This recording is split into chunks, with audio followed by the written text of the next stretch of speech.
2 framework entram numa arquitetura de produção.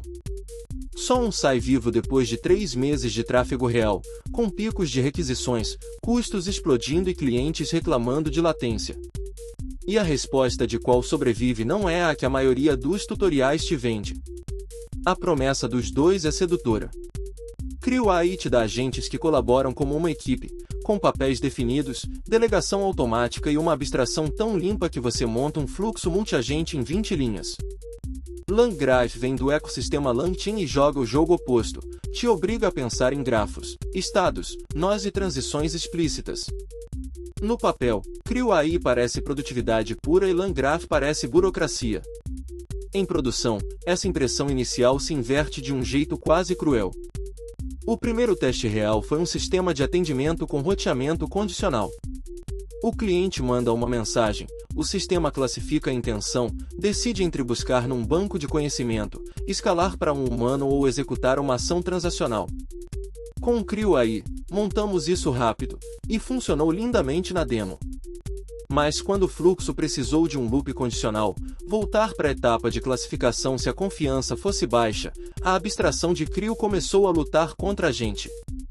A delegação automática entre agentes gerava chamadas de LLM que ninguém pediu, inflando o custo em quase 40% e adicionando 2 a 3 segundos de latência por decisão implícita que rodava nos bastidores.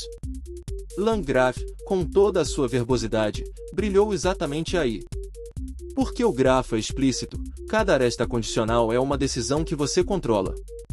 Quando a confiança da classificação caía abaixo de um limiar, o nó voltava para o início sem gastar uma única chamada extra de modelo. Você enxerga o estado inteiro passando entre os nós, consegue persistir esse estado num checkpoint, e se o processo cair no meio de uma conversa de 10 passos, ele retoma do ponto exato. Essa persistência de estado, com o recurso de check, foi o que salvou a operação quando um deploy mal feito derrubou os pods no meio do dia.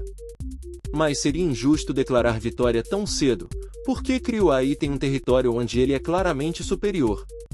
Quando o problema é genuinamente colaborativo e não precisa de controle fino, tipo gerar um relatório onde um agente pesquisa, outro escreve e um terceiro revisa, sem loops complexos nem transições de estado críticas, Crio AI entrega isso em uma fração do tempo de desenvolvimento.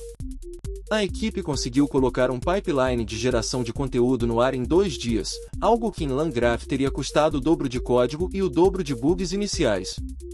Para prototipagem e para fluxos lineares de colaboração, ele ganha de lavada. O ponto de virada em produção acabou sendo a observabilidade e o debugging. Quando algo dá errado às 3 da manhã, você precisa saber exatamente onde. Com o grafo do LangGraph, integrado ao LangSmith, cada nó vira um span rastreável. Você vê o estado antes e depois, os tokens gastos, o tempo de cada transição. Com o Crio AI, muita coisa acontece dentro da abstração de delegação, e reconstruir a decisão que um agente tomou autonomamente virava uma sessão de arqueologia.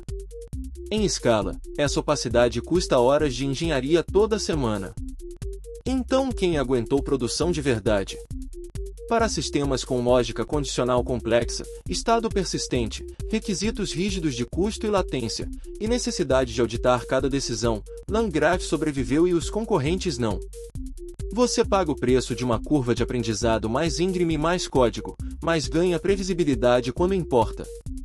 A verdade é que a pergunta certa não é qual é melhor, e sim qual problema você tem. Fluxo colaborativo e linear com pressa de entregar, Crio AI. Máquina de estados crítica que precisa rodar por meses sem surpresas, LangGraph. ESC.